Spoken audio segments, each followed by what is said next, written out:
sampai asik yang hari ini. Dan juga bagi teman-teman yang baru pertama kali join, selamat menikmati karena kegiatan hari ini akan memberikan banyak wawasan menarik, banyak memberikan pengetahuan buat teman-teman semua.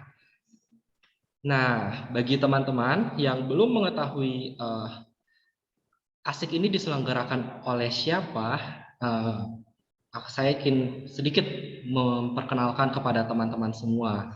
Kalau ASIK ini adalah acara yang diselenggarakan oleh sebuah perguruan tinggi vokasi yang ada di Tangerang, yaitu Multimedia Nusantara Politeknik, atau biasa kita sebut dengan MNP. Mungkin MNP masih asing bagi teman-teman semua, karena itu agar teman-teman bisa mengenal lebih jauh terkait MNP, akan ada satu video yang ingin saya putarkan. Video itu terkait dengan profil dari MNP. Oke. Baik, selamat menyaksikan. Selamat datang di Politeknik Multimedia Nusantara, sebuah institusi pendidikan tinggi vokasi yang dibangun sebagai perwujudan cita-cita perintis Kompas Gramedia Group, yakni almarhum Yakob Utama dan PK Oyong, dalam mencerahkan dan mencerdaskan masyarakat melalui pendidikan. Kompas Gramedia Group melalui Yayasan Multimedia Nusantara adalah badan penyelenggara yang sejak tahun 2006 telah menaungi Universitas Multimedia Nusantara dan memperoleh akreditasi institusi dengan predikat unggul A dari BAN PT. Kepercayaan yang diberikan pada masyarakat kepada UMN mendorong Yayasan Multimedia Nusantara untuk mengembangkan pendidikan tinggi baru yang selaras dengan visi dan misi Kompas Gramedia serta kebijakan pemerintahan Presiden Joko Widodo terkait pengembangan pendidikan vokasi. Perguruan tinggi vokasi ini dinamakan Politeknik Multimedia Nusantara atau dengan bangga kami menyebutnya sebagai Multimedia Nusantara Politeknik. Sejak tahun 2019, inisiasi pendirian pendidikan tinggi vokasi secara berkesinambungan dimatangkan melalui perencanaan konsep pendidikan dan lahan kampus baru yang tidak hanya berfungsi sebagai area pendidikan, namun juga menjadi sarana kolaborasi dan kemitraan dalam ekosistem pendidikan yang sinergis dengan mitra usaha dan industri sebagai konsep teaching industry. Area pengembangan yang dinamakan Teknopolis 8 ini berdiri di lahan seluas 80.000 meter persegi yang terletak di Paramount Land, Gading Serpong, Tangerang. Pada tahun 2019, peletakan batu pertama pembangunan kampus MNP menjadi tonggak perjalanan pendirian institusi baru di bawah Yayasan Multimedia Nusantara. Kampus MNP memiliki luas gedung 13.300 meter persegi, terdiri dari 5 lantai untuk operasional akademik dalam bentuk kelas teori, laboratorium multimedia, praktik kolaboratif, pelayanan mahasiswa, ruang dosen dan function hall. Keseluruhan sarana prasarana telah didukung dengan media pembelajaran berbasis ICT dan siap untuk penyelenggaraan pembelajaran daring atau hybrid learning yang didukung oleh learning management system yang telah teruji. MNP didirikan dengan filosofi dan nilai-nilai yang sama dengan Kompas Gramedia Group yang mengedepankan humanisme transendental, pengembangan karakter dan inovasi berbasis ICT. Hal tersebut tercermin dalam visi dan misi MNP untuk mewujudkan pendidikan terapan yang membekali peserta didik dengan keterampilan yang relevan dan kontekstual. Metode pembelajaran utama adalah metode kolaboratif berbasis project-based learning, mendorong mahasiswa untuk aktif berinteraksi sejak awal studi dengan mitra industri. Hal ini merupakan wujud adaptasi kami dalam menjawab kebutuhan 21st Century Skills, Industry 4.0, dan pembelajaran di era pasca COVID-19. Dengan dukungan jaringan usaha Kompas Gramedia Group yang tersebar di Indonesia, maka salah satu dasar penentuan program studi perdana Politeknik didasarkan pada kekuatan jejaring selain kebutuhan pasar yang terukur. Hal ini guna memastikan ekosistem link and match dapat terwujud. 3 program studi perdana tersebut adalah program studi pada strata sarjana terapan, logistik elektronik niaga, animasi, serta pengelolaan konvensi dan acara. MNP meyakini bahwa keberhasilan pembangunan sumber daya manusia dapat terwujud dengan kerja keras, tujuan yang berintegritas, dan penyertaan ilahi untuk menjadi pendidikan tinggi vokasi terbaik bagi Indonesia. Oke, terima kasih ya Kariska sudah memutarkan videonya. Nah, teman-teman semakin lebih mengenal ya terkait MNP. Dan sekarang sudah semakin banyak yang hadir pada semalam hari ini. Selamat datang yang baru bergabung. Oke. Nah, teman-teman, kita pada kesempatan kali ini sesuai judul kita akan bersama-sama mendengarkan diskusi terkait event management, yaitu hybrid event ya. Saat ini tren yang terjadi di masa new normal ini, event-event online itu sudah beralih menjadi hybrid event.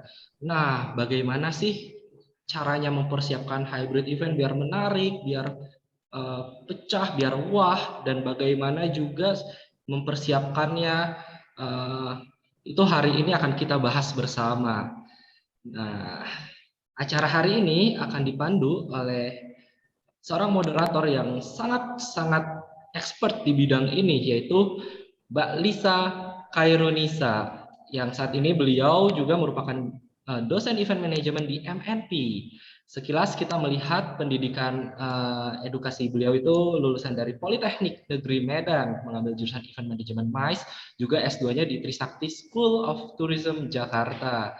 Dan teman-teman bisa lihat experience Mbak Lisa juga, wah sudah sangat banyak ya, yang dan selain event-event yang ada di negeri di Indonesia juga internasional itu sudah dipegang oleh Mbak Lisa. Salah satunya ini menjadi yang nomor 4, teman-teman bisa lihat, Ministry of Tourism of Republik Indonesia. Itu festivalnya di berbagai negara. Biar teman-teman tidak penasaran, kita akan langsung saja bersama-sama dengan Mbak Lisa yang akan memimpin jalannya acara hari ini. Oke, sebelum masuk ke Mbak Lisa, teman-teman, hari ini Asik ini akan memberikan gift juga. Gift-nya berupa voucher e-money sebesar 50.000 untuk teman-teman yang pada malam hari ini aktif mengikuti kegiatan. Mungkin dalam sesi tanya jawab ada yang ingin bertanya atau ingin berdiskusi, pokoknya aktif itu bisa mendapatkan kesempatan gift ya sebesar 50.000. Dan juga di akhir sesudah acara ini kita akan memutarkan spin wheel, ada door prize juga. Door prize ini dalam bentuk spin wheel ya. Yang beruntung bisa mendapatkan voucher sebesar 50.000 juga. Oke, teman-teman, aku rasa teman-teman sudah siap semuanya. Biar tidak lama ya, tanpa berlama-lama lagi karena teman-teman sudah semakin penasaran, aku panggil saja langsung Mbak Lisa untuk memandu acara pada malam hari ini. Silakan Mbak Lisa. Ya, selamat malam teman-teman semuanya. Semoga sehat selalu dimanapun berada. Hari ini kita akan ada talk show dengan tema New Normal Hybrid Event. Bersama saya sebenarnya sudah ada dua pembicara expert. Kita datangkan MNP, nggak main-main kali ini, mereka datangkan satu dari praktisi, satu dari akademisi. Nah, nanti akan saya perkenalkan. Nah, namun sebelum kita masuk ke sesi, saya ingin infokan terlebih dahulu bahwa sebelum memulai kegiatan ini, seluruh tim yang terlibat sudah melakukan tes antigen dan menerapkan protokol kesehatan yang ketat.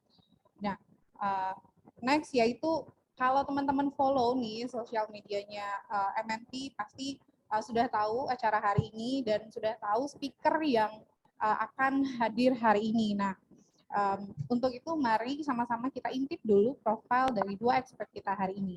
Nah, yang pertama ada Bapak Insinyur Eko Prabowo MBA.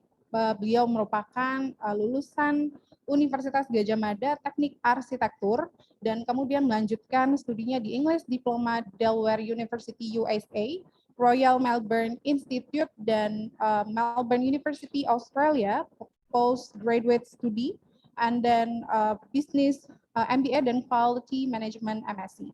Nah, beliau saat ini merupakan salah satu expert di MNP dan dosen event management di Multimedia Nusantara Politeknik. Beliau sebelumnya juga dosen pasca sarjana di STP Trisakti dan juga di Vokasi Universitas Indonesia. Nah, saat ini beliau juga sebagai Ketua Kelompok Kerja Standarisasi Bidang Usaha Pameran dan anggota tim konsultan di Kementerian Pariwisata Republik Indonesia. Oke, tadi itu kita kenalan sama Pak Eko, sekarang kita kenalan dengan Mas Ahmad Nihal. Nah, beliau sudah hadir juga bersama kita. Beliau merupakan lulusan Universitas Mercu Buana dan beliau Kalau teman-teman tahu nih konser K-pop Suju TV XQ EXO 2019, nah beliau adalah organizer-nya atau penyelenggaranya. Beliau juga berpengalaman untuk konser internasional John Mayer di 2019, kemudian member of SMO, Strategic Management Officer. Beliau juga menjabat sebagai Project Management Event dan juga Procurement Manager di PT Diandra Promosindo TBK. Nah, sekarang kita sudah bersama dengan narasumber kita. Apa kabar Pak Eko, Mas Nihal? Apa kabar? Ya, Pak Eko selain ngajar, aktivitasnya apa aja Pak sekarang?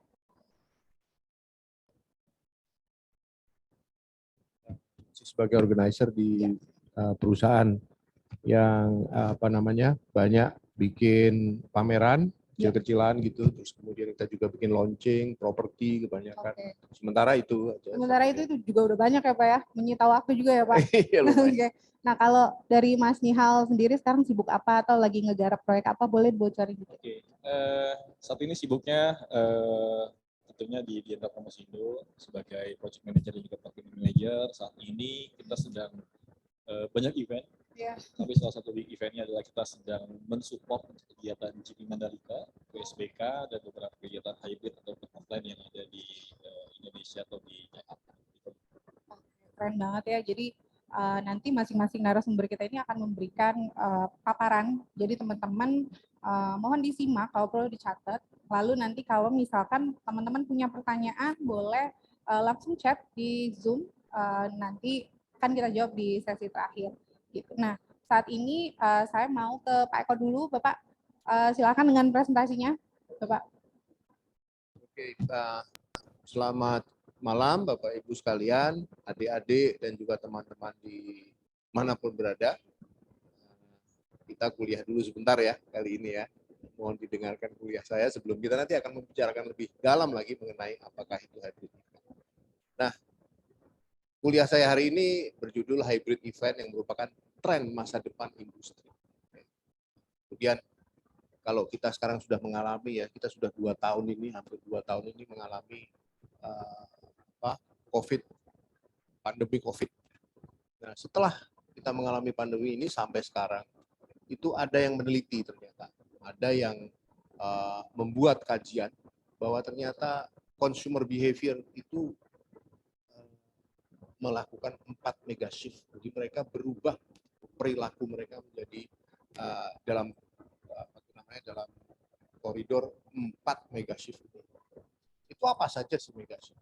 Nah, kita lihat itu ada nomor-nomornya. Itu mega shift nomor 1 adalah gaya hidup baru, tinggal di rumah dengan aktivitas working, living, playing gitu ya, karena adanya social distancing. Jadi ini sudah kita alami bersama gitu. Bukan hal baru lagi, mobilitas dibatasi gitu kan, kemudian kita stay home, work from home, online shopping jadi naik gitu kan, kita jadi konsumtif, apa-apa dibeli pakai pakai online ya, terus food delivery jadi sesuatu hal yang ngetren gitu ya.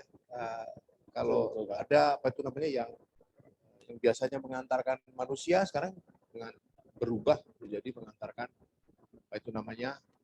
makanan. Nah mereka sendiri shifting karena udah nggak ada lagi manusia yang bisa diantar kan, nggak boleh gitu. Jadi terus kemudian mereka mengantarkan makanan dan juga barang gitu. Terus kemudian ibu-ibu nih terutama mereka back to the kitchen, yang tadinya nggak bisa masak terus kemudian tiba-tiba jadi bisa masak gitu kan.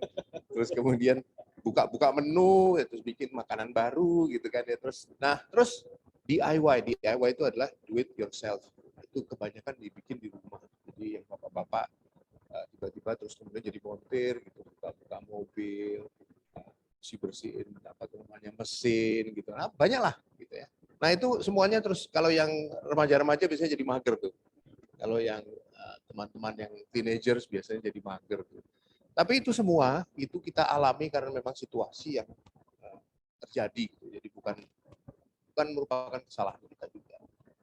Nah, mega shift yang nomor 2 itu adalah bottom of the pyramid. Nah, kalau kita pernah mengenal teori Abraham Maslow itu ya, mengerucut ke atas. Semakin ke atas itu kebutuhannya semakin adalah kebutuhan yang paling yang kita inginkan gitu ya. Orang tuh kepengen jadi yang paling tinggi di atas. Tapi ini berubah situasi pada saat COVID ini. Mereka udah nggak mikirin lagi pengen jadi direktur, pengen jadi orang yang paling pinter segala macam, enggak. Yang penting bisa makan aja, itu sudah harus disyukuri. Jadi di sini akan terjadi jaga jarak, ya, yang dulu tidak pernah terjadi. Terus kemudian contact free lifestyle, tidak boleh terlalu dekat, jaga jarak. Kemudian sesama kita itu jadi lebih was-was. Karena takut ketularan. Kan? Kalau ketemu orang itu adanya curiga aja. Terus ragu-ragu, mau ngapa-ngapain ragu-ragu, mau pergi keluar juga ragu-ragu. Terus jamu jadi komoditas. Ada empon-empon lah, ada jahe merah lah gitu ya. Terus menunda bayar. Nah ini yang bahaya nih. Orang banyak ngutang, benar nggak? Karena uang buat mereka itu langka. Jadi adanya duit segini nih, saya menunda bayar nih, kalau bisa bayar minggu depan atau bulan depan gitu. Nah, terus kemudian ada tren di digital traveling. Kita nggak lagi pergi kemana-mana, tapi lebih banyak berada di depan komputer dan lihat-lihat negara-negara mana yang pengen dikunjungi itu dari situ. Jadi bukan lagi, ya, karena memang nggak boleh, mau gimana lagi. Nah, mega shift nomor 3 nih sekarang. Itu adalah, ini yang akan kita bahas nanti. Ini adalah go virtual. Jadi virtual doing itu jadi tren. Semua orang dikit-dikit virtual. Bahkan lari pun di virtualin.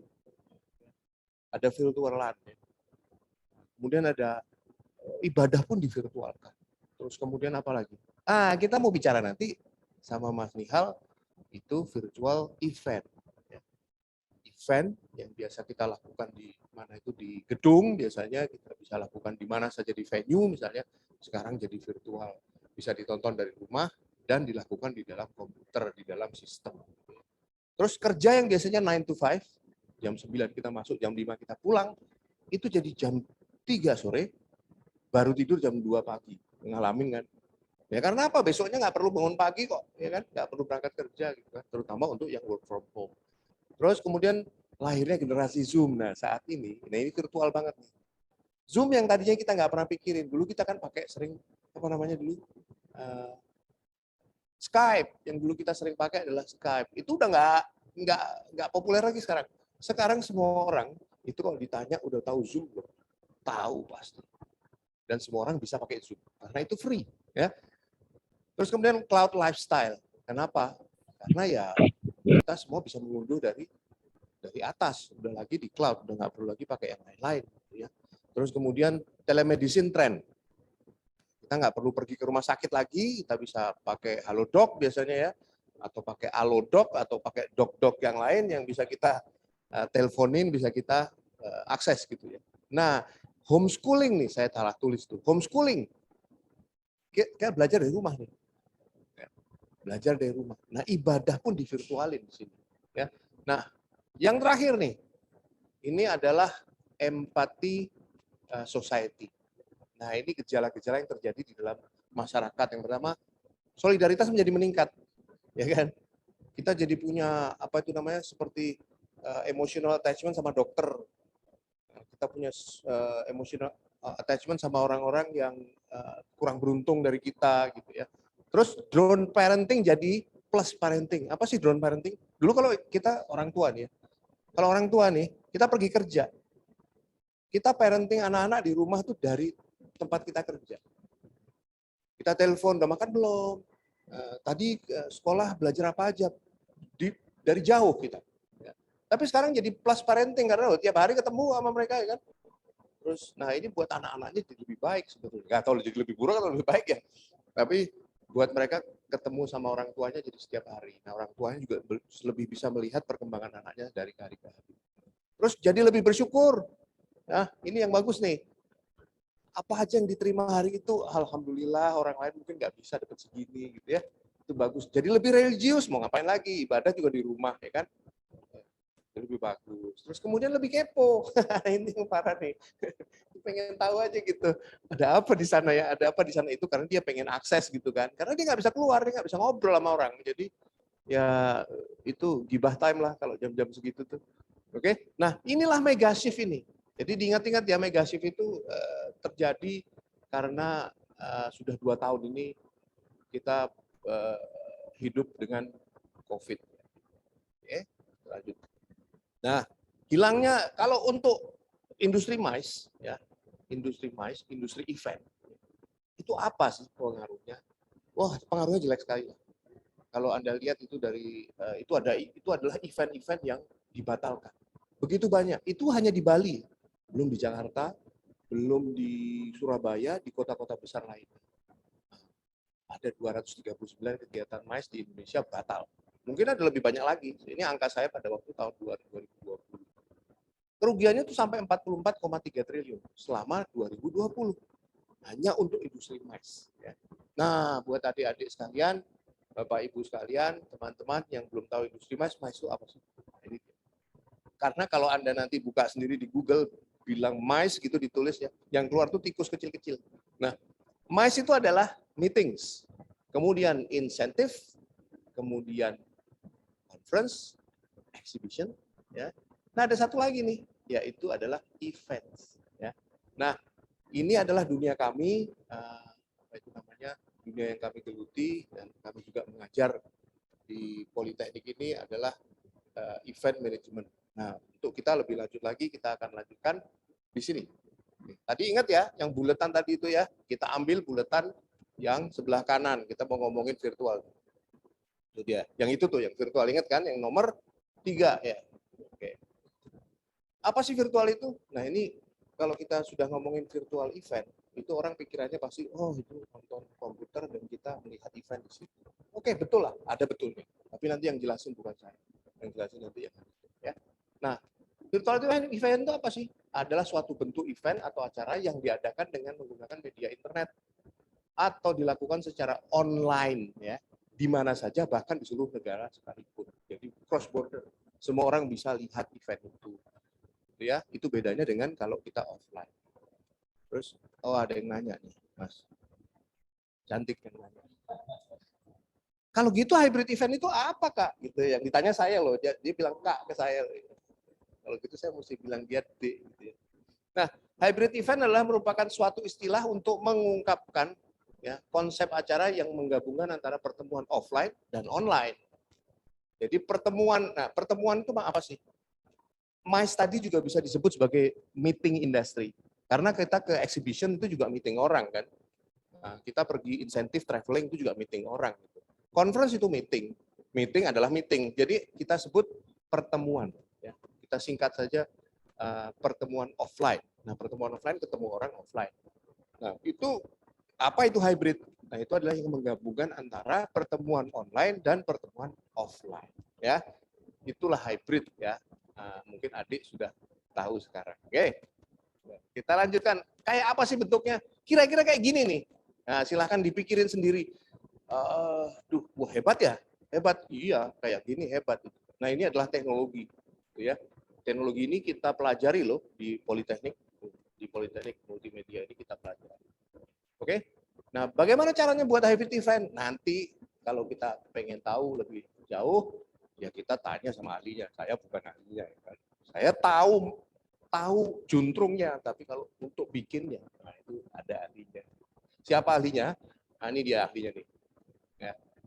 Nah, ganteng ya ahlinya ya. Oke, nanti kita tanya sama ahlinya nih. Nanti ahlinya juga hadir bersama kita. Oke. Tapi saya akan beritahu dulu kira-kira ada 6 step untuk bikin successful virtual dan hybrid event. Yang satu adalah konten. Ya, nanti diajari lebih jauh lagi. Terus kemudian tim, kita butuh tim. Karena timnya beda nih. Timnya sama tim event yang biasa itu lain. Beda banget. Kemudian platformnya, teknologinya. Ya, ini teknologinya sangat dahsyat. Terus kemudian digital sponsorship kalau ada. Sponsorship opportunity. Kalau kontennya bagus, orang pasti pengen sponsorin. Gitu kan ya. Nah, kemudian adalah the importance of communication. Karena biasanya kalau kita offline, komunikasi itu mudah. Kita lihat orangnya gitu ya, ketemu one on one gitu. Begitu jadi digital, begitu jadi hybrid, begitu jadi virtual, susah nih. Kita susah melihat mimik orang gitu. Dia tuh sebenarnya mau bagaimana gitu ya. Nah, ada hal-hal yang tidak bisa kita digitalkan. Nanti akan dijelaskan oleh Mas Nihal. Nah, Biasanya juga kalau eventnya sudah besar sekali kita akan CSR ya, tapi itu jarang, itu yang nomor 6 itu biasanya kalau itu udah untungnya gede gitu. Susah sekali memonetasi hybrid event ini, tapi ada cara, ya pasti ada cara. Kalau kita bisa mengelolanya dengan benar. Oke, nah ini kita ngomongin soal tim. Nah kalau kita ngomongin soal tim itu siapa saja sih timnya? Ini dia nih. Hybrid event team structure. Itu kalau in person itu yang offline nanti yang mengerjakan offline. Itu ada event manajernya, ada produsernya, ada content manajernya. Terus di virtualnya itu di sisi dari yang nanti akan hybrid tengah-tengah itu. Nah, yang di sini yang virtualnya ya, itu ada event manager, ada produser, content manager, ada technical producer. Nah, di tengah-tengah ini yang akan mengorkestrasi antara offline dan online. Jadi mau bikin event hybrid itu lebih banyak orangnya kadang-kadang gitu ya. Tapi pekerjaannya itu memang lebih rumit. Tapi hasilnya kalau bisa dinikmati itu bisa dinikmati lebih banyak orang ya. Oke. Terus kita lanjutkan. Muncul lagi dia Mas. Pasti mau tanya. Oh benar dia mau nanya. Oke. Susah Kak ya bikinnya? Iya dong susah gitu ya. Terus alatnya apa aja? Dijawab sama kakak. Tentu saja mudah, ya. Tentu saja tidak mudah gitu. Tapi kalau adik mau belajar pasti bisa. Belajarnya di mana? Ya di sini di Politeknik Multimedia Nusantara. Itu salah satu yang kita pelajari adalah hybrid event. Oke ya. Terus peralatannya apa? Oke. Ini saya lagi di depan peralatannya nih, ada di depan saya ini ada operator-operator yang sangat mumpuni, sangat kompeten. Ada 4 kamera di sini gitu ya, komputer banyak sekali gitu ya, ada alat-alat yang saya tidak mengerti satu persatu namanya apa gitu ya, tapi mereka berfungsi semua dan membuat kita menjadi bisa bertemu satu persatu dan ini kita hybrid sekarang. Ya. Kayak gini yang ada di depan saya ya, betapa rumitnya peralatan itu, ini memang teknologinya full sekali. Jadi orang kalau bisa menguasai ini itu bisa menjalankan hybrid event. Ini kita pelajari di studio kami di sini di multimedia. Jadi kalau adik-adik sekalian mau belajar, ini belajar. Udah belajar event, dapat teknologinya pula. Ya, kita lanjutkan. Oke, di event manajemen tuh belajar apa sih? Kita belajar teori di kelas, ya pasti karena kita adalah perguruan tinggi ya. Terus kemudian kita praktikum di lab. Di lab kita ada alat-alat tadi itu. Jadi kita bisa belajar seperti itu dan kita juga belajar bagaimana running event.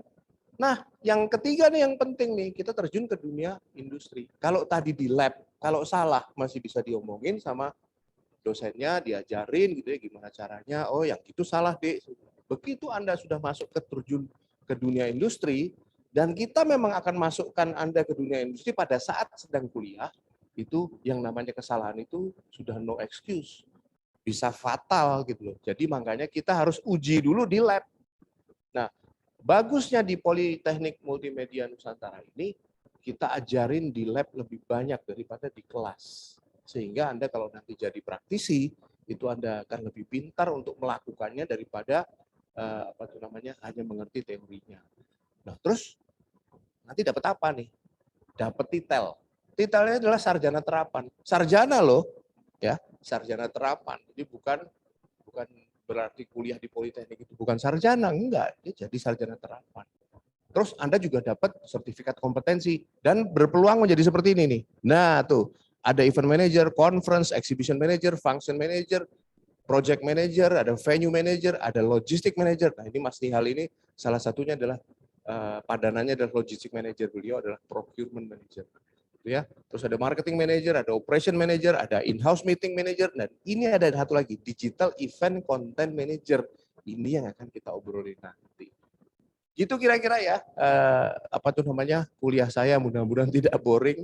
Silakan nanti bertanya lebih lanjut mengenai apa saja yang sudah saya sampaikan. Saya kembalikan ke Mbak Lisa. Terima kasih. Ya, makasih banyak Pak Eko. Nah, kalau saya jadinya pengen kuliah lagi nih Pak. Oke, nah sama ya Pak, Mas Nihal juga pengen kuliah lagi jadinya ya, biar supaya bisa mengoptimalkan teknologi, karena di Multimedia Nusantara Politeknik tadi kita banyak belajarnya untuk teknologinya tadi ya Pak, membedakan kita dengan kampus-kampus lain gitu ya Pak Eko? Iya. Oke, nah kalau tadi kan dari sisi akademisi, nah sekarang saya mau ajak teman-teman untuk menyimak paparan nggak kalah keren juga dari Mas Nihal. Oke, Mas Niel sudah siap dengan paparannya? Oke. Oke, terima kasih. Silakan, Terima Mas. kasih Mbak Liza, Pak Eko, mohon izin. Sebelumnya teman-teman, salam kenal semua. Kurang lebih kita seumuran lah. Kita termasuk teman-teman di milenials, kurang lebih kita seumuran. Oke, yang pasti saya harus appreciate dan harus angkat topi lah untuk Pak Eko karena tadi memberikan edukasi dari sisi akademisnya itu sangat menarik, bagus, karena penting banget pengetahuan di sisi akademis sebelum teman-teman itu terjun ke dunia industri di bidang event management atau di event organizing. Oke, langsung aja saya sore ini akan menjelaskan tentang industrinya. Sebelumnya saya itu dari Diandra Promosindo. Saya ingin menjelaskan sedikit, ini adalah company profile kami, Pak Eko, Mbak Liza, dan semua teman-teman. Diandra Promosindo is a leading professional exhibition organizer in Indonesia, a subholding company of PT Diandra Media International Tbk. Established since 1994, Diandra Promosindo has organized more than 1,100 exhibitions in Jakarta, Surabaya, Yogyakarta, Bali, Makassar, Medan, and other major cities in Indonesia. With more than 100 exhibitions every year and with the participation of foreign participants, Diandra Promosindo has proved itself to be a reliable business partner while advancing into a whole new level of exhibition culture in Indonesia. Our wide range of events includes business-to-business exhibitions, business-to-consumer exhibitions, hybrid, virtual and online events, music festivals, conferences, and summit. Our business-to-business exhibitions include Indonesia International Furniture Expo, Indonesian Petroleum Association Conference, International Franchise, License and Business Concept Expo and Conference, and others. Our business-to-consumer exhibitions include Indonesia International Motor Show, Wedding Festival, MoveFest, and others. Our music festivals, conferences, and summit include Synchronized Festival.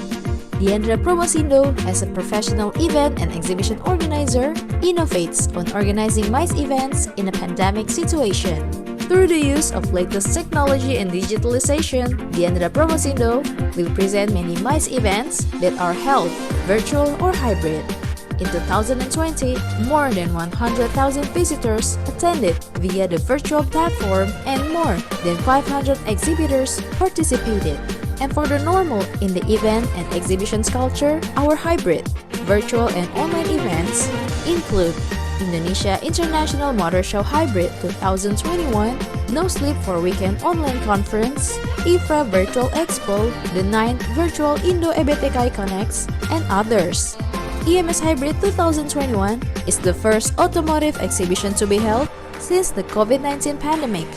Diandra Promosindo carried out the EMS this time in a hybrid way, prioritizing the implementation of health protocols in accordance with the cleanliness, healthy, safety, and environmental sustainability or CHSE guidelines. Diandra Promosindo also formed a joint task force for the COVID-19 task force to ensure the implementation of health protocols at the exhibition runs according to the rules.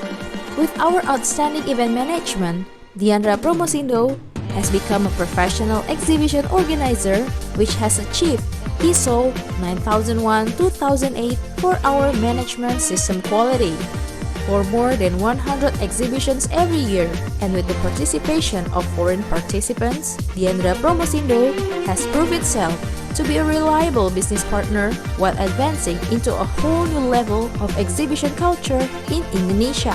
Over the past years, Diandra Promosindo is recorded to be in charge of 16 subsidiaries engaged in event or exhibition organizer, concert promoter, and also digital agency.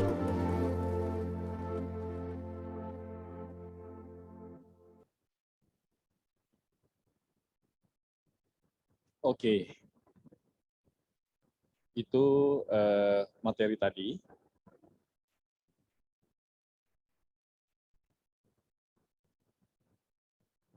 Blank layar. Ya, itu tadi sedikit teman-teman, Pak Eko dan Mbak Lisa dan semua teman-teman di sini, itu adalah sedikit perkenalan dari kami, dari Diandra Promosindo. Tadi, sesuai judulnya adalah siapa bilang pada saat pandemi dunia industri event ini mati. Padahal enggak, karena terbukti pada masa pandemi, ini yang saya highlight adalah dua event. Satu adalah Indonesia International Motor Show, atau disingkat IMS.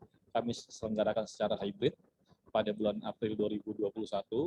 Dan yang kedua adalah Synchronous Fest. Teman-teman rasanya pasti tahu apa itu Synchronous Fest. Synchronous Fest adalah konser musik yang kami selenggarakan.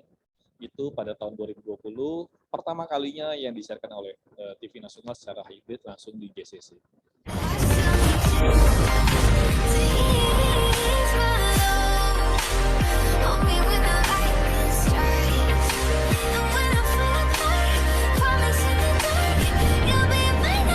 Suatu kehormatan dan kebanggaan bagi Diandra Promosindo, kami diberi kesempatan hadir di Istana Negara. Indonesia International Motor Show pada pagi hari ini saya nyatakan dibuka.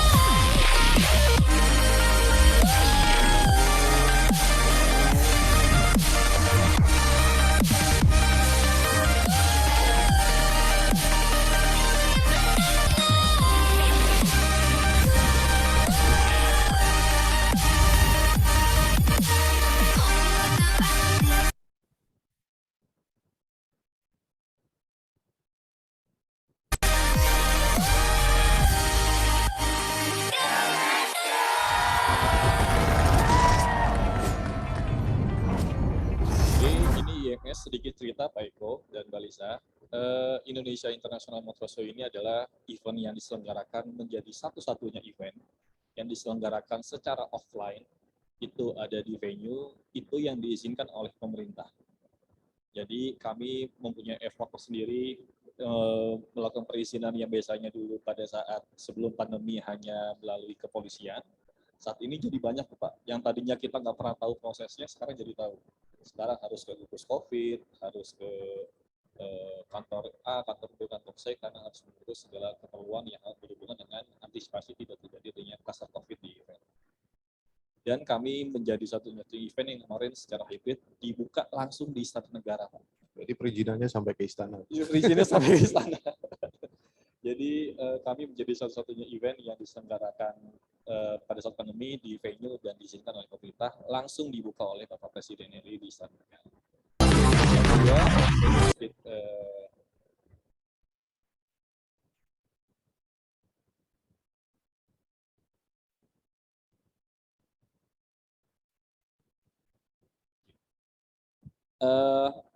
Ini beberapa event virtual dan hybrid yang kami selenggarakan, teman-teman. Jadi ada pertama adalah Indo PTKE, ada Minerba, ada IFRA, ada Property Expo, ada Islamic Festa, lalu ada Creative Beauty Diesel 2021 dan lain-lain. Hanya sedikit sekilas saja yang sudah kami selenggarakan secara hybrid dan virtual. Lalu ini yang sudah kami selenggarakan ada Muslim Festival, IMS, peresmian jalan tol, ada kita juga mensupport kegiatan pemerintah, yaitu adalah proses vaksinasi. Kami ditunjuk oleh Dewan Pers untuk melakukan kolaborasi dengan Kompas Gramedia menjadi IO-nya. Lalu ada Outbound Let's Kickstart Our Journey di Banara. Ini yang teman-teman lihat adalah peresmian kampus multimedia Nusantara Politeknik 2021. Kami pun sebagai penyelenggaranya dilakukan secara hybrid. Itu ada di kampus MNP dan juga live secara virtual di Zoom dan juga YouTube. Lalu ada SMK Cekap Digital, ini kolaborasi dengan Kominfo, dan yang terakhir kemarin minggu lalu baru selesai adalah IFRA 2021. Pak Eko rasanya paham dengan IFRA. Bagus sekali. Oke. Oke, sedikit penjelasan dari kami Pak untuk Diandra Promosindo, dan ini sedikit masuk ke materi pada hari ini, yaitu tadi informasi dari Pak Eko adalah kuliahnya kita akan membahas secara sekilas tentang hybrid event. Hybrid event itu tadi teman-teman harus membedakan ya, apa bedanya hybrid event dan juga virtual. Tadi sudah dijelaskan kalau virtual itu hanya secara full online. Kalau hybrid itu dilakukan dengan dua multiple platform. yaitu secara offline dan juga secara online. Hybrid event generally consists of multiple platform, which is online and offline platform. Jadi lebih satu ada di venue atau di gedung di tempat tertentu, yang satu lagi akan live secara daring melalui platform. Biasanya yang kita gunakan adalah Google Meet, Zoom, live streaming YouTube, dan lain-lain. Oke, selanjutnya adalah teman-teman, ini juga sambungan dari materi kuliahnya Pak Eko tadi, yaitu increased hybrid event. Ini adalah sisi baiknya atau sisi plusnya ketika kita menyelenggarakan event. Yang teman-teman harus ketahui adalah industri event itu secara offline tidak akan tergantikan atau tidak akan mati. Tapi dengan adanya kondisi online atau kita akan daring melalui platform YouTube ataupun Zoom dan lain-lain, itu justru menambah poin-poin plus atau sisi-sisi plus yang ada. Yang pertama adalah ada reach. Ini kemudahannya adalah bisa menambah jangkauan dan memudahkan event diakses dari tidak lokasi. Tadi Pak Eko menggambarkan bisa dari negara manapun itu bisa diakses. Jadi kalian bisa tadi rebahan di rumah, bisa lagi di jalan atau di negara manapun, selama kalian itu bisa melihat ada depan internet, pasti kalian bisa melihat itu acaranya itu sendiri. Yang kedua, akan ada namanya engagement atau keterikatan. Ya, itu akan ada kita isi dengan konten acara, interaktif, customer experience. Jadi itu untuk memperbesar paparan dan exposure terhadap event itu sendiri. Karena kalau ada engagement, pasti teman-teman juga menarik dan pasti acaranya juga penuh. Dan yang paling penting adalah audience data insight. Jadi teman-teman, ini adalah poin penting dari hybrid event. Jadi kita semua, baik pihak penyelenggara ataupun teman-teman, itu kami semua bisa mendapatkan database yang diperlukan. Itu biasanya register melalui website, Instagram, Zoom, Gmeet, YouTube, dan lain. Itu sisi-sisi baiknya dari hybrid event. Next, tadi di challenge adalah nanti gimana caranya kita membuat hybrid event. Nanti tanyakanlah tadi pesannya, tanyakanlah sama ahlinya. Aslinya saya bukan ahli banget. Pak Eko tuh lebih ahli daripada saya. Pak Eko tuh sudah 26 tahun lebih itu ada di industri event. Saya pun muridnya beliau di bidang event, jadi saya menaruh hormat dan respect lah terhadap Pak Eko, dengan apalagi dengan mata kuliah tadi yang menarik banget. Itu cuma pengen ngomong kalau saya itu tua. Oke, yang pertama adalah apa sih yang harus disiapkan? Yang pertama adalah venue-nya. Biasanya venue-nya itu tidak sebesar ketika kita menyelenggarakan kondisi kalau offline.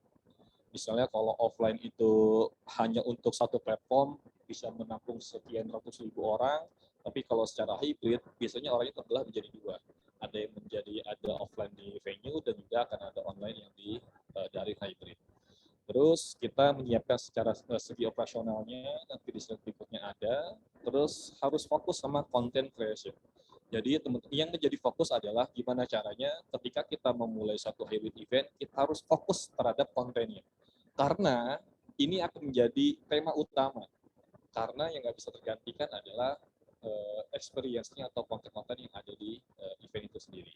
Terus yang keempat, kalian harus mendesain kalau event yang mau dibikin itu secara hybrid, yaitu akan ada offline dan online. Nanti consider juga live streaming ke daring, ke online, terus eksklusif behind the scene content.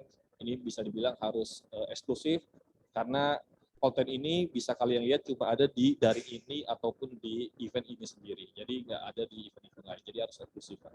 Terus akan ada interactive engagement dan juga digital format. Saya sedikit menjelaskan ke teman-teman, selama masa pandemi COVID-19 ini, kami di Diandra Promosindo, Pak Eko, kami itu karena sudah industri yang sudah berubah, yang tadinya dari offline menjadi online ataupun dari hybrid, otomatis kami pun harus mengadaptasi. Tadinya hanya lakukan di satu gedung, sekarang harus daring menggunakan juga dengan online. Jadi pun tadi yang dibilang Pak Eko, ada slide-nya adalah ada orang-orang tertentu yang menjalankan hybrid. Ada manajernya offline, ada manajernya hybrid, dan juga nanti akan ada manajernya secara online. Nah, yang perlu dipikirkan adalah ini harus sesuai dengan digital format, karena kami pun beradaptasi otomatis, Pak. Kami akhirnya membuat studio melebarkan sayap untuk membuat secara hybrid dan juga invest secara alat. Kalau teman-teman bisa lihat di sini tuh, di situ alatnya komplit banget. Kayak tadi gambar yang dibikin Pak Eko, itu ada kameranya, ada lightingnya, ada internetnya, akan ada TV-nya dan segala macam. Jadi kami pun juga begitu Pak, kami beradaptasi, kami mendirikan Oops Universe Pak di Diandra Promosindo. Jadi kami pun beradaptasi, jadi daripada kita selalu ke vendor terus, ya kan biayanya juga mahal, jadi pun kami beradaptasi, kami bikin platform sendiri namanya Oops Universe. Memang untuk bikin hybrid itu mahal. Itu dihitung berdasarkan bandwidth, berdasarkan jumlah orang dan lain sebagainya. Jadi kalau punya sendiri smart. Ya, Pak. Jadinya kami beradaptasi, kami ngebikin platform sendiri. Lalu selanjutnya, nah ini adalah step-step yang teman-teman harus ingat. Jadi teman-teman, kalau nanti kalian teman-teman itu berkecimpung di dunia event, maka inilah yang harus di-checklist atau menjadi panduan ketika kalian bikin hybrid. Yaitu pertama adalah prepare equipment and platform. Jadi mempersiapkan alat mulai tadi dari kamera, lighting, sound system, platformnya melalui apa, misalnya Zoom, YouTube, dan segala macam. Jadi itu harus dipastikan bahwa alatnya ready. Yang kedua, itu memake sure secara random. Jadi ini sangat penting, karena kenapa? Kita itu tidak bermain di offline, yang bisa dikoordinasikan langsung di lapangan. Tapi karena sifatnya online dan offline, maka random itu sangat penting. Jadi ketika teman-teman nanti bikin satu acara, bikin satu event secara hybrid, maka random lah yang akan berperan. Karena nanti di random itu pasti akan ada minute to minute, detik ke detiknya. Itu sangat berharga, karena jangan sampai ketika itu berubah, maka pasti akan ada black spot atau nanti nggak terrecord secara offline dan online-nya. Terus yang ketiga, akan ada namanya checklist konten program acara. Ini yang sangat penting.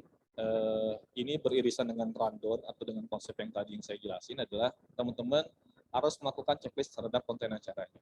Jadi caranya gimana? Teman-teman harus satu kuncinya, yaitu adalah harus unik, harus ada pembedanya ketika main di dunia online. Karena tadi yang saya jelasin, online ini pasti bisa dilihat dari manapun dan dari teman-teman kondisi apapun bisa dilihat. Makanya program acara itu sangat penting, gimana caranya biar menarik. Terus yang keempat adalah yang pasti adalah enjoy the show atau bismillah lah, ini sudah bisa diselenggarakan. Poinnya adalah satu, prepare equipment, yang kedua memaksimalkan random, yang ketiga adalah ngechecklist program acaranya harus menarik dan juga harus unik. Setelahnya ya pasti enjoy the show, bismillah programnya akan lancar dan sesuai dengan acara.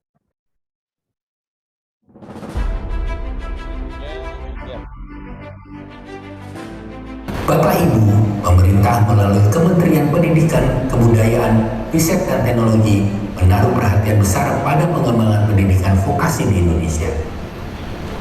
Penguasaan keahlian terapan menjadi fokus utama pendidikan vokasi agar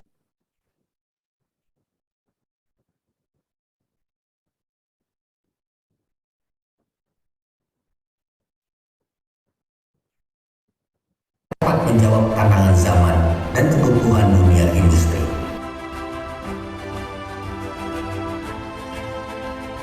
Yang pertama tentunya mengucapkan selamat atas berdirinya Politeknik Multimedia Nusantara, atau secara branding lebih prefer untuk disapa MNP. Selamat. Harapan kami ini akan menjadi one of the best politeknik di Asia dalam waktu moga-moga 10 tahun.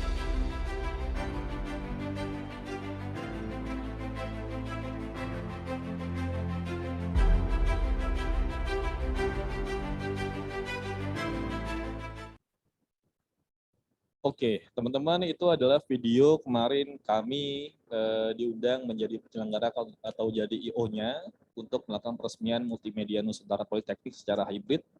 Itu berkolaborasi juga dengan teman-teman dari MNP, dengan timnya Pak Eko, dan tentunya itu diselenggarakan di 2 lokasi, ada di kampus dan juga ada di online-nya.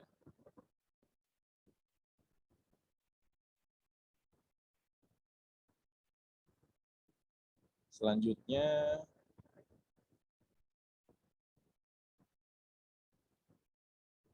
ini secara alat.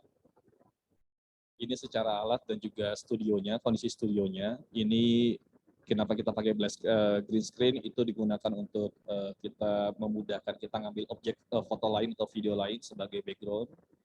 Lalu ini ada dari segi alat-alat. Saya juga nggak begitu hafal, ini tim hybrid kami yang hafal Pak Eko. Ada green screen, ada mixer, ada sound card, ada TV, ada tripod, ada kamera, ada operatornya, ada lighting-nya, ada clip-on-nya, ada headphone-nya, ada kameranya juga, ada capture card, dan juga akan ada platform Zoom atau YouTube atau platform lain, dan juga harus disupport oleh internet yang kuat. Ini secara alat-alatnya, ini secara mekanismenya, misalnya kita mengadakan acara dari Universitas Multimedia Nusantara, itu secara offline-nya, dan teman-teman itu secara online-nya ada di Zoom, lalu kami itu mengoperate secara sistem di studio, akan ada audio, mixer, mixing program, itu biasa menggunakan OBS dan mixer. Lalu ketika itu di-combine menjadi satu, output-nya adalah itu siaran langsung di Zoom dan di YouTube atau di platform lain. Ini mekanismenya. Lalu ini akan ada prasarananya, biasanya tadi ya, kita menggunakan Zoom, YouTube, dan platform lainnya. Dan ini sedikit gambaran Pak Eko. Dari bulan Februari sampai September, kami di Diandra Promosindo itu sudah menjalankan 37 event yang bersifatnya hybrid, offline dan online, menghabiskan waktu 104 hari, dari mulai persiapan sampai hari H, dan kami mendapatkan benefit itu di atas 1 miliar rupiah. Jadinya saya bilang, kenapa banyak pertanyaan, siapa bilang event pada saat pandemi itu mati, terbuktinya tidak Pak. Kami tetap survive, bisa menjalankan event 37 selama 104 hari, dan bisa mendapatkan benefit di atas 1 miliar rupiah. Harus disyukuri ya. Iya. Nah, itu sedikit presentasi dari saya Mbak Lisa. Terima kasih. Ya. Terima kasih sekali Mas Nihal. Nah, teman-teman sebenarnya udah banyak yang masuk nih. Mas Nihal mau Pak Eko pertanyaan dari adik-adik, kalau kata Pak Eko sih. Adik-adik. Nah, sebelum itu saya izin bertanya dulu nih ke Pak Eko dulu. Nah, tadi kan kita ngobrol soal hybrid dan virtual event ya Pak Eko, menarik sekali. Karena jadinya Mas Nihal nih sebagai praktisi harus lebih kreatif lagi ya berarti untuk dalam mengkonsep, melaksanakan, eksekusi sampai selesai ya Mas. Nah, pertanyaannya ke Pak Eko, ini tuh nanti kalau misalnya COVID-nya sudah reda, COVID-nya sudah seperti insya Allah nggak ada gitu ya Pak, jadi balik lagi ke 2018-2019, si virtual event dan hybrid itu masih eksis nggak sih Pak? Masih akan berlanjut nggak? Silakan Pak Eko. Baik, terima kasih. Saya ingin memberikan sebuah telaah kajian dari bahwa yang namanya hybrid event ini lahir memang sebetulnya hybrid event ini sudah ada dari dulu. Ada yang mempraktekkan itu. Online event juga sudah dari dulu juga sudah ada. Tapi dia muncul sebagai sebuah teknologi yang disempurnakan itu pada saat COVID ini terjadi. Dan kemudian dia banyak digunakan langsung ke event. Dulu lebih banyak digunakan untuk pemberitaan. Tapi terus kemudian sekarang digunakan untuk event. Nah ini ada dua sisi nih. Sekarang organizer-nya itu menjadi nyaman menggunakan ini karena apa? Audiensnya jadi lebih banyak. Satu audiensnya lebih banyak. Mengerjakannya juga dari studio menjadi lebih efektif, gitu kan? Terus kemudian juga itu tadi sudah dibuktikan mendapatkan begitu banyak keuntungan dari sisi finansial gitu ya, dengan resiko yang lebih sedikit sebetulnya ya. Nah itu dari sisi organizer berarti positif dong. Nah dari sisi audience, dari sisi peserta dan pengunjung, mereka melihat ini sebuah kemudahan dari rumah sambil leye-leye bisa nonton, bisa ikut eventnya. Terus kemudian dia juga bisa berinteraksi dengan orang-orang yang berada di dalam event itu. Kalau hybrid itu, yang lebih canggih lagi, kita masuk ke dalam sistem hybrid itu, saya bisa ketemu sama teman-teman saya yang ada di dalam sistem hybrid itu.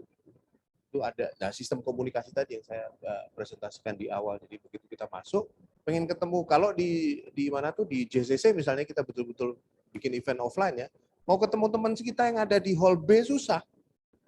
harus janjian, harus nyari, harus telepon, berdesak-desakan. Kalau pakai hybrid enggak usah. Cukup dibuka gitu ya, kamu ada di mana gitu ya, muncul di mana, kita ngobrol di situ juga gitu ya. Kemudian kita bisa juga nyari dia lewat GPS-nya. Terus kita juga dari rumah, ada teman kita yang ada di mana di JCC sana sedang apa itu namanya offline gitu ya.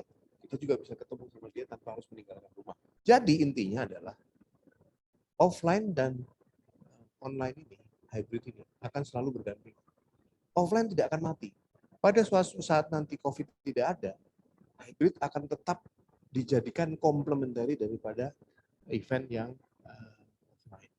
Jadi menurut pandangan kami, sekarang zamannya sudah berubah.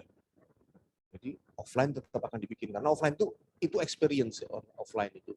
Di situ ada pengalaman untuk bisa ketemu, pegang barangnya gitu ya. Itu kalau pameran itu yang nggak bisa digantikan gitu. Kemudian hospitality-nya, ketemu dengan teman-teman. Nah, yang satu lagi teknologi kan. Ya kalau nggak perlu datang, kenapa harus datang? Kalau saya berhalangan datang, Mas pengen banget datang ke IMS misalnya. Hujan, susah, macet, dari rumah aja. Toh, saya datang loh ke IMS. Oh, saya bisa ketemu kamu dari rumah. Gitu kan? Saya cari kamu di platform seperti itu. Jadi jawaban saya adalah akan tetap ada. Jadi akan tetap ada ya teman-teman sekalian. Nah, gantian dulu ke Mas Nihal sebentar. Nah, Mas, sebagai praktisi yang menjalankan kegiatan atau bisnis di industri event gitu ya, Mas.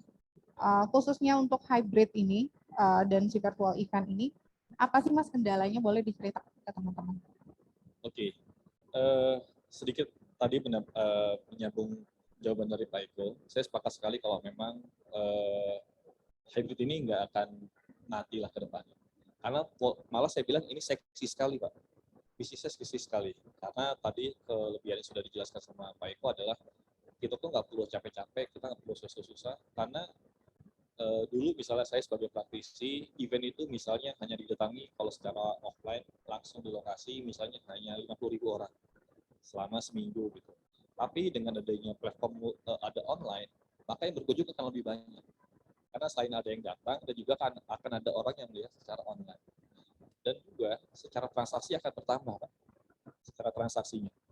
Karena misalnya tadi contohnya di IMS, di event kami misalnya transaksi selama seminggu itu kalau secara online, secara offline di lokasi saja, transaksi misalnya selama seminggu misalnya katakanlah 1 triliun gitu. Tapi secara hybrid, secara offline dan online, orang yang tidak bisa datang ke lokasi, dia bisa tetap bertransaksi secara online. Jadi itu adalah beberapa kemudahan yang kita berikan untuk orang-orang yang ingin datang ke event, walaupun dia tadi bisa, maksudnya Pak Eko adalah kita nggak perlu tadi ya hujan, capek, leyeh, nggak perlu datang ke lokasi pun bisa. Kita tetap bisa memberikan pelayanan terbaik kepada pengunjung, baik itu offline maupun online. Tadi menjawab selanjutnya adalah kendala-kendalanya. Kalau secara kendala yang pasti adalah ini harus lebih unik. Ya, kita harus lebih unik karena kenapa? Kita bermain di jaringan internet. Kendalanya pertama adalah beberapa kali memang challenge-nya adalah di dunia internet biasanya akan ada ngedrop, akan ada black spot atau nanti tiba-tiba ngedrop tuh internetnya nggak jalan karena jantungnya offline sama jantungnya online itu beda. Kalau offline di tempat, jantungnya biasanya ya penyelenggaraan itu sendiri panitianya. Gitu. Tapi kalau jantungnya online di sistem, itu cuma satu, Pak. Internet. Internet putus, ya udah jantungnya putus. Sama listrik ya? Sama listrik, betul. Jadi beberapa kendalanya adalah yang pasti tadi adalah jaringan internet karena kita bermain di dunia maya. Yang kedua adalah berlari dengan waktu. Karena kita harus menyesuaikan dengan bumper, menyesuaikan dengan menyesuaikan dengan pembicara kapan ngomong, kapan ini segala macam. Karena kita nggak di satu lokasi yang sama. Mungkin kalau di FOH atau di balik layar kita bisa ngasih kode karena pembicaranya di lokasi yang sama. Tapi kalau di online itu pembicaranya sama control room-nya biasanya berbeda. Jadi itu adalah yang kedua adalah biasanya itu berhubungan dengan kendalanya yaitu tentang rundown minute to minute atau detik-detiknya itu pasti. Biasanya itu aja sebenarnya. Sangat dinamis ya rundown-nya kalau gitu ya. Sangat dinamis. Oke, jadi kayak per menit itu bisa ganti ya. Karena kita nggak bareng-bareng sama si speakernya atau pembicaranya itu ya. Betul sekali. Oke, nah dari partisipan sekarang ya Pak ya. Sekarang ini mungkin lebih ke Pak Eko dari segi dari sisi akademisi. Pertanyaannya adalah mau tanya Kakak, saya mau nanya dong yang pertama apa aja keuntungan dari industri MICE. Lalu kedua karakteristik dari industri MICE itu tuh apa sih? Apa saja? Gitu. Silakan mungkin Pak Eko. Terima kasih, Dek. Ya, saya panggil Dek Robert ya.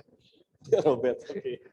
Oke, Dek. Kan jadi industri MICE itu adalah tadi ada meeting, incentive, conference, exhibition. Itu pada akarnya itu dia berada di bawah pariwisata.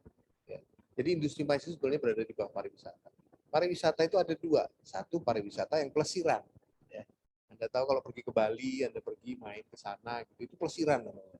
Ya, pariwisata yang berjalan-jalan. Kemudian ada pariwisata ini ada yang bisnis. Ya. Jadi pariwisata itu ada industri pariwisata yang bisnis. Ada yang pelesiran, pergi ke destinasi, ke tempat-tempat untuk berpariwisata ya, berwisata. Ada yang bisnis. Nah, industri MICE ini adalah bisnis. Nah, kalau Anda ingin mempelajari industri MICE, jadi sama saja dengan Anda itu mempelajari bagaimana cara mencari uang dengan menggunakan event-event yang ada di MICE itu. Jadi keuntungannya apa? Keuntungannya banyak.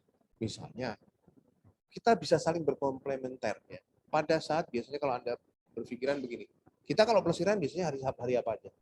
Hari Jumat, Sabtu, Minggu, ya kan? Ya, Jumat, Sabtu, Minggu. Jadi kalau pelesiran itu biasanya cari waktu-waktu di mana orang libur. Kalau orang nggak libur ngapain? Pakai MICE ini. MICE ini adalah sebuah industri yang dia bisa karena dia industri ya, karena dia adalah bisnis, dia bisa berjalan dari mulai hari Senin bahkan sampai hari Minggu. Jadi pada saat orang tidak pelesiran pun, industri pariwisata ini mendapatkan keuntungan dari industri MICE. Jadi itu salah satu keuntungannya dari industri MICE, ya, industri event. Nah, mungkin Mas Nihal, saya bisa mendapatkan konfirmasi bahwa industri event itu kan sebuah industri yang tidak akan pernah mati kan ya. Betul Pak Eko. Sedikit menambahkan gini. Kalau tadi ditanya keuntungannya, banyak sekali Pak keuntungannya Pak. Mbak Lisa, banyak sekali keuntungannya. Karena bisa dibilang, MICE tadi teman-teman sudah dijelaskan itu singkatan aslinya. Jadi MICE itu bukan sebuah arti, tapi itu singkatan meeting, incentive, convention, dan juga ada exhibition dan events. Bisa dibilang, keuntungannya adalah ini kalian tuh bekerja seperti digaji. Apalagi kalau kalian bekerja di bidang insentif. Insentif itu lebih identik dengan tour and travel, Pak. Kalau kalian kerja di tour and travel atau di bidang insentif, itu kalian bisa jalan-jalan, tapi dibayar, gitu kan? Iya, itu salah satu keuntungannya, Pak. Iya kan? Jadi MICE itu banyak sekali keuntungannya. Paling gampang buat teman-teman atau teman-teman milenial adalah kan sukanya jalan-jalan kan. Terus yang kedua keuntungannya, karakteristiknya saya bilang adalah industri dinamis, Pak. Jadi dia tidak stagnan begitu-begitu aja, tapi industrinya berganti terus, berubah-ubah terus, apalagi dengan klien yang berbeda-beda terus, itu tuh sangat dinamis. Jadi saya bilang karakteristiknya adalah dinamis karena dengan adanya industri event dan industri MICE, saya yakin ini masih salah satu bidang industri yang sangat seksi, bukan seksi dalam arti yang tadi adik-adik yang nanya cewek tadi, tapi adalah betul. Tapi seksinya adalah ini masih sangat menarik industrinya, karena sekarang udah mulai bergeser trennya, mau sedikit menambahin karena orang untuk beriklan ataupun perusahaan-perusahaan untuk sponsorship itu sudah mulai bergeser ke dunia industri event. Seperti itu. Pertanyaan yang ini buat Mas. Oke, siap. Jadi jalan-jalan, kerja sambil jalan-jalan atau jalan-jalan sambil kerja, dua-duanya ya bisa ya. Oke. Nah, pertanyaan lanjutan nih dari Arthur. Nah, apakah ada cara paling efektif untuk mengatur seluruh rangkaian acara? Dan kemudian apa tips dan trik untuk seorang yang akan memimpin satu hybrid event? Oke. Silakan, Mas. Cara paling efektif, kita biasanya di dunia offline sama dunia online itu akan dipimpin oleh satu orang yang namanya floor director. Cara paling efektif adalah kita menaruh salah satu floor director untuk memimpin satu acara. cara paling efektifnya adalah mereka harus melihat itu tadi, mereka harus berkomunikasi antara stage manager dan juga FOH manager. FOH itu adalah backstage, itu yang akan mengontrol semua kegiatan dari belakang layar. Jadi cara paling efektifnya adalah untuk mengatur rangkaian acara, itu yang pasti harus satu, kenal industrinya, kenal kliennya, kenal eventnya. Yang kedua, taruh satu orang yang berkompeten, itu salah satu floor director ataupun dari segi orang expertise di bidang online. Dan juga yang terakhir, kalian harus tahu uniqueness-nya apa nih dari industri itu sendiri.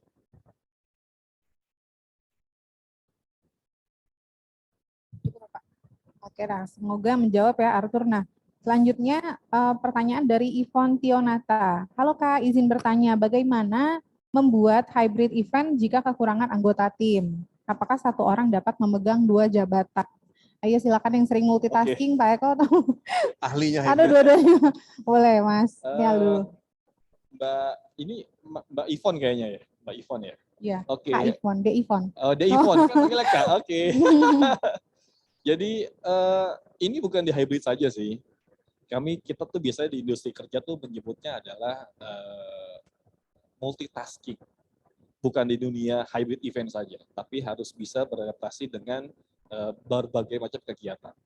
Ya, jadi gimana caranya? Ya pasti semua itu bisa di-handling. Contohnya saya nih, teman-teman adik-adik semuanya. Saya itu saat ini, Pak Eko juga lah dengan Mbak Lisa, pasti banyak sekali multitaskingnya. Saya bertanggung jawab sebagai Strategic Management Officer atau tim advance dari sebuah perusahaan yang akan memantau, memonitor gimana cara menjalankan event dan juga targetnya tercapai atau tidak. Yang kedua, saya sebagai Project Manager event. Beberapa event sudah dijalankan dan juga saya bertanggung jawab sebagai Marketing Manager untuk pengadaan barang dan jasa. Jadi saya pun sudah bertanggung jawab sebagai salah satu orang yang multitasking di event itu sendiri. Saya tambahkan ya. Kalau di multimedia Nusantara Politeknik ini justru disengajakan untuk mencetak orang seperti itu.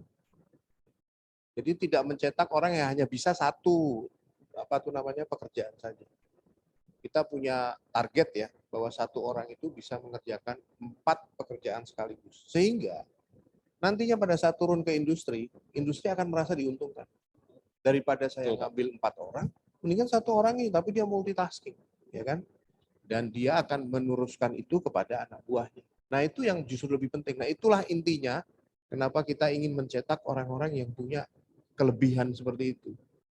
Berbeda dengan mungkin institusi lain yang hanya mereka spesialis ya. Pengennya hanya ini aja yang dicetak. Orang marketing, kita cetak marketing aja yang kita pelajari. Enggak begitu kalau di tempat kita. Kalau lihat silabusnya, nanti kalau berkesempatan untuk datang ke kampus kami, Anda akan melihat bahwa silabus kami itu lengkap. Mulai dari marketingnya, mulai dari jenis eventnya, mulai dari bagaimana membuatnya, dengan apa kita membuatnya, bagaimana memasarkannya, ya, sampai dengan bagaimana menjualnya dan bagaimana menghitung untung ruginya, itu pun kita pelajari. Sehingga Anda lulus itu sebetulnya sudah bisa banyak hal. Nah, itu kalau kita malah justru sengaja itu untuk bikin orang-orang seperti itu. Itu ya, The Event. Setuju sekali. Jadi udah default ya Pak, kalau orang event tuh udah harus bisa multitasking. Oke. Semoga menjawab tadi The Ivon. Ya. Selanjutnya dari Sherly, pertanyaannya adalah untuk mewujudkan hybrid event ini kan dibutuhkan banyak sekali kru yang bekerja di bagian offline dan online serta offline dan online. Kru pelaksanaan hybrid event ini pasti kan terhubung satu sama lain demi kelancaran event. Nah, bagaimana cara semua kru itu bisa beradaptasi dan bekerja sama satu sama lain dengan kru yang lain dengan baik sehingga dapat mewujudkan hybrid event dengan baik dan lancar. Gitu. Intinya sih gimana caranya itu ya Pak ya, mensukseskannya ya, dan teamwork ya berarti. Oke, silakan Pak Eko atau Mas Niel? Itu udah dijawab tadi. Teamwork. Dilengkapin boleh. Jadi intinya di sini adalah bagaimana sebuah hybrid event itu bisa berjalan adalah adanya teamwork yang dipimpin oleh satu orang. Nah, ini saya tekankan garis bawahi bahwa yang memimpin hybrid event ini harus satu orang. Tidak boleh ada 2 orang yang punya keputusan yang sama. Karena apa? hybrid event itu sangat delicate. Dia beda 1 menit, 1 detik saja, ya.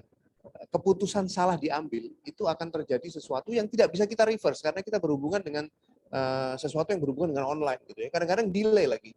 Ya. Delay itu begini, apa yang kita lakukan sekarang itu baru muncul di audiens kita itu kira-kira 2 detik kemudian.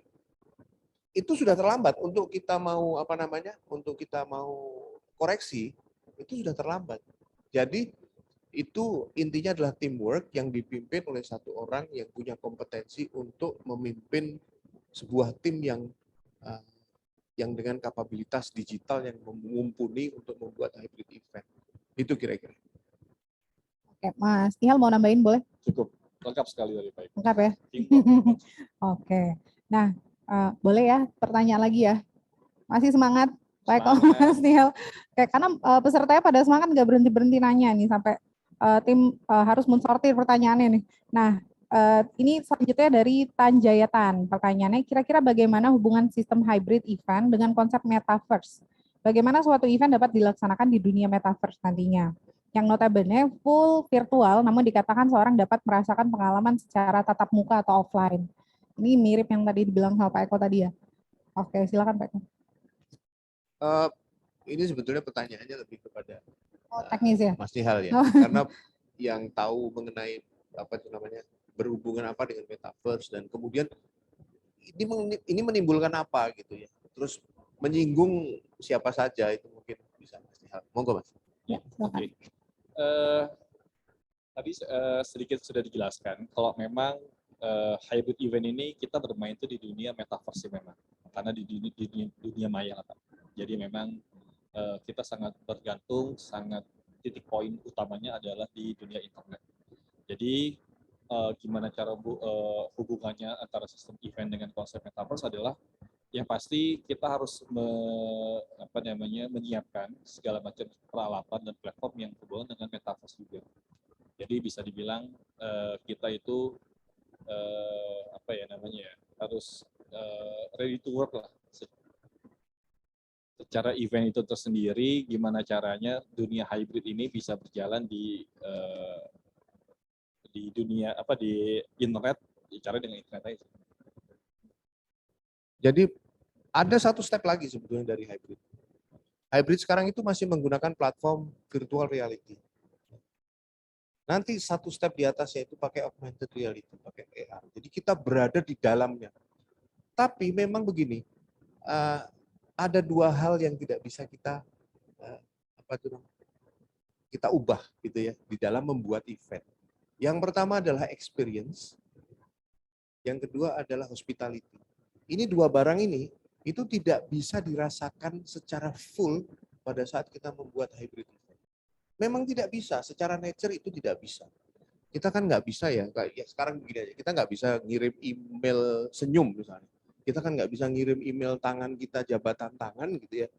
Itu kenapa? Karena memang nggak bisa. Itu kan kita menggunakan dunia maya. Dunia maya itu ada di cloud yang tidak bisa kita reach dengan 1 tangan begini. Nah, jadi hybrid event, online event, virtual event itu memang masih punya kelemahan. Kelemahannya adalah personality touch-nya. Nah, kalau mau begitu ya bikinlah offline. Nah, itulah makanya orang bikin hybrid. Masih ada offline-nya. Gitu loh, ya. Jadi itu yang bisa saya tambahkan dari keterangan Mas Nihal tadi. Silakan. Ini mirip-mirip pertanyaannya Jessica, tapi kurang lebih begini Pak. Karena sifatnya online, maka kurang adanya sentuhan langsung atau terkadang, ya barusan dibilang ya, perhatian dari peserta tersebut, terutama yang online. Bagaimana kiat-kiat penyelenggara agar pemirsa baik yang offline ataupun online menikmati event yang diselenggarakan. Ini kurang lebih tadi udah dibahas sama Mas Nial ya. Mas Nial, Pak Eko, ini tadi yang untuk experience ya tadi ya. Jadi memang harus ada experience-nya. Selanjutnya tadi koneksi jaringan tadi juga sudah dibahas ya. Nah, ada pertanyaan selanjutnya? Biasanya sedikit tambahan sih. Kalau di internet itu, biasanya kita di event itu selalu membuat event internet itu dedicated, Pak. Jadi teman-teman, semuanya itu kita biasanya internet itu dedicated. Jadi tidak berhubungan dengan gedung atau venue itu tersendiri. Karena tadi bisa dibilang kenapa itu bisa jaringannya tidak stabil, mungkin karena internetnya itu gabung dengan venue atau tempat secara keseluruhan. Misalnya kalau kita ada event di hotel, bisa jadi wifi-nya nyambung dengan wifi yang ada di hotel. That's why itu membuat tidak stabil. Makanya di kondisi event hybrid ataupun secara online dan offline, kita selalu memasang internet yang itu selalu dedicated untuk event itu sendiri. Betul, dan kalau bisa di backup ya Mas ya dengan provider yang berbeda. Itu biasanya. Oke. Tadi ada Ya, Pak. yang kurang komplit dari pertanyaannya Jessica tadi. Boleh di back dengan pertanyaan Jessica menanyakan begini, apa tuh namanya? Bagaimana membuat sebuah event hybrid itu, ya seperti kita misalnya, menjadi tidak boring, gitu, menjadi membuat orang akan terus menyimak dari awal hingga akhir. Udah dijelasin tadi sebenarnya di depan. Itulah gunanya konten, ya kan? Jadi orang itu kalau bikin kontennya itu menarik, itu membuat orang menjadi menunggu. Nah, satu hal lagi itu banyak modifikasi lain yang kita tidak lakukan di sini karena memang keterbatasan waktu kita kan cuma sedikit gitu ya. Tapi kalau panjang waktunya dan kontennya sudah diatur, itu kita bisa bikin gamification misalnya, ya kan? Terus kita bisa bikin apa tuh namanya quiz, ya. Terus kita juga bisa sebetulnya saling berketemu. Kan saya pengen ketemu sama Jessica nih. Saya mau dong munculin wajahnya Jessica gitu kan ya. Munculkan wajahnya Jessica, kemudian kita mungkin berjabat tangan secara virtual. Banyak hal yang bisa kita gunakan agar supaya orang itu merasa tidak bosan gitu ya. Kuncinya adalah konten. Nah, siapa yang bikin konten? Itu konten manager itu tadi, dia harus orang yang benar-benar kreatif itu. Ya. Oke. BTS ya? Oh, ini kita lanjut ke Melvin dulu katanya. Nah, pertanyaan ini merupakan pertanyaan yang terakhir, Mas Nial, Pak Eko. Kak, bagaimana caranya mengatasi kendala waktu jika hybrid event dilaksanakan secara internasional? Jadi misal yang di Eropa mundur 5 jam, di Singapura mundur 2 jam kurang lebih gitu. Gimana? Pak Eko dan Mas Nial silakan. Itu kalau saya baru saja baca ini tadi siang gitu. Ini adalah salah satu dari kendala. Kendala itu adalah kendala waktu. Kendala waktu bagaimana kita menyiasati misalnya London berbeda 5 jam dari kita. Kemudian kalau kita bikin hybrid event hanya sekedar dekat-dekat sini ya, di Singapura misalnya gitu ya, atau di Manila, atau kalau di Bangkok malah waktunya sama ya kan. Itu nggak masalah gitu. Tapi bagaimana dengan kalau kita ke Eropa atau ke Amerika yang di sini jam 1 siang, di sana jam 1 malam. Ya tidak bisa tidak, itu harus kita terima sebagai sebuah apa itu namanya kendala yang harus kita atasi. Ya kalau mau pinter, Anda kan mungkin bisa mencari matrik. Kalau yang dilakukan beberapa teman-teman adalah dia membuat matrik. Kapan kira-kira orang masih layak untuk bangun? Nggak terlalu pagi, nggak terlalu malam. Itulah waktu yang dipakai untuk membuat acara tersebut. Dan kita harus lihat, ini sebetulnya konsumennya ke mana. Kalau ini konsumennya ke London, ya kita mau kita bangun jam 3 pagi, ya kita kerjakan dong untuk jam 2 siangnya dia gitu kan. Kalau ini ada di mana, itu adalah bagaimana kita membuat matriknya itu tadi. Itu kira-kira. Mungkin ada tambahan, Mas? Kurang lebih sama. Tadi jawaban saya tuh di poin 2-nya Pak Eko. Itu kita harus melakukan approaching lah, pendekatan di kendalanya sama mengenai waktu. Kita tinggal approach saja di waktu apa semua audiens ini merasa tertarik untuk melihat event skala internasional tersebut. Karena bisa dibilang tadi di sini pagi, mungkin di sana juga malam sudah tidur gitu. Nah, caranya adalah dengan approaching, dengan pendekatan. Misalnya tadi bisa dibilang matrix, saya sepakat sekali dengan jawaban Pak Eko. Samalah jawabannya, matrix tentang habit orang ini istirahat dan aktivitasnya masih berlangsung di jam berapa, maka jam itulah yang akan tersebar. Kurang lebih itu sih. Ya. Karena tadi pertanyaan terakhir, saya mau terima kasih dulu kepada Pak Eko dan Mas Nial. Sesinya berjalan sangat menarik sekali, diskusi, partisipan juga terus bertanya, namun mohon maaf karena keterbatasan waktu. Pertanyaan dari D. Melvin tadi adalah yang terakhir dalam sesi kali ini gitu ya. Nah, selanjutnya saya mau menyimpulkan sedikit, jadi disampaikan oleh Pak Eko dan Mas Nial tadi adalah hybrid itu merupakan perpaduan antara event online dan offline. Nah, namun apakah ini akan berlanjut? Iya, jadi ini akan eksis terus. Nah, perlu apa? Perlu experience untuk membuatnya beda dengan event lain. Nah, untuk itu event hybrid ini juga kita maksimalkan dan mengoptimalkan lagi teknologi. Nah, teman-teman yang tertarik untuk belajar lebih jauh mengenai event management bisa mampir ke Multimedia Nusantara Politeknik, bisa lihat kampusnya gitu ya Pak, bisa visit kampusnya dan kemudian juga nanti kita bisa diskusi lebih lanjut lagi. Kira-kira teman-teman bisa belajar apa dan bisa mendapatkan apa dari sini. Gitu kalau dari saya. Terima kasih sekali lagi Pak Eko dan Mas Nihal. Selanjutnya saya kembalikan ke Mas Evan. Oke, terima kasih banyak untuk Mbak Lisa, Pak Eko, dan Pak Nihal. Sangat-sangat keren hari ini, sangat-sangat banyak ilmu yang kita dapat, experience baru. Dan ya sayang sekali teman-teman karena keterbatasan waktu, jadi kita harus menyudahi. Padahal saya melihat nih di kolom chat sangat banyak pertanyaan yang masuk dan pertanyaan sangat-sangat menarik. Tetapi tidak apa-apa teman-teman, ini di kolom chat oleh teman saya Kak Rizka sudah memberikan satu chat ya. Jadi kalau teman-teman memang yang tertarik dengan event manajemen lalu pengen tanya lebih lanjut lagi, feel free kontak saja yang ada di kolom chat ini. Di situ ada nomor WA kita, ada Instagram kita di Join MNP. Seperti itu teman-teman, karena kita pasti akan menjawab dan pasti akan memberikan yang terbaik kepada teman-teman semua. Oke, karena kita tadi sudah mengikuti sesi dengan sangat aktif ya. Terima kasih teman-teman sudah aktif banget gitu. Kita yang seperti aku janjikan di awal, ada door prize, jadi ada spin wheel, kita akan putarkan 3 kali oleh teman saya Kak Rizka ya. Nah nanti ini sudah ada nama-nama teman-teman semua. Kita putar saja ronde pertama, yang menang akan mendapatkan door prize sebesar 50.000.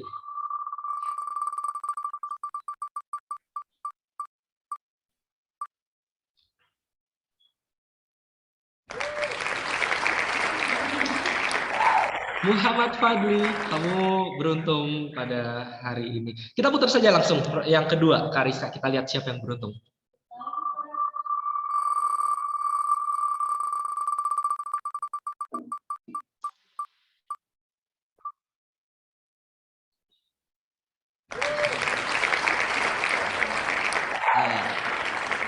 Oke, selamat untuk Shirley ya. Oke. Kita putarkan lagi ronde terakhir, kita melihat siapa pemenang ketiga. Langsung saja Kariska.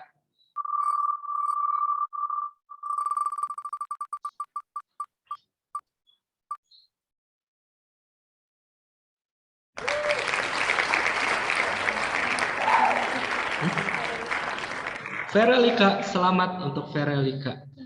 Oke, thank you banget Kariska. Teman-teman yang belum beruntung jangan sedih karena nanti kita akan rutin mengadakan asik-asik lain ya. Ditunggu informasi berikutnya, pasti akan aku sampaikan, infokan kepada teman-teman. Nah, jadi teman-teman semua, aku sedikit mau kasih kesimpulan ya.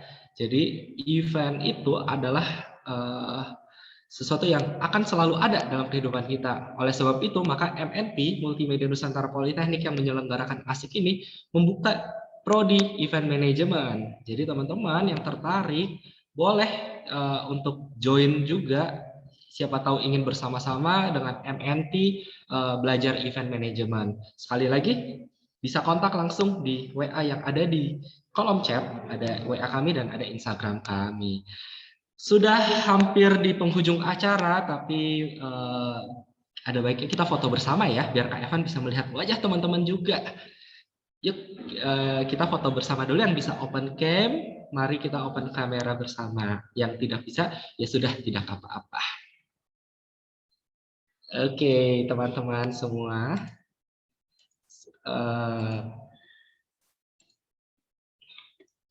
Baik. Kak Evan tunggu dulu ya. Siapa tahu ada yang lagi bersiap-siap nih, habis ada yang di rumah dengerin sambil tiduran, jadi bangun dulu, nggak apa-apa.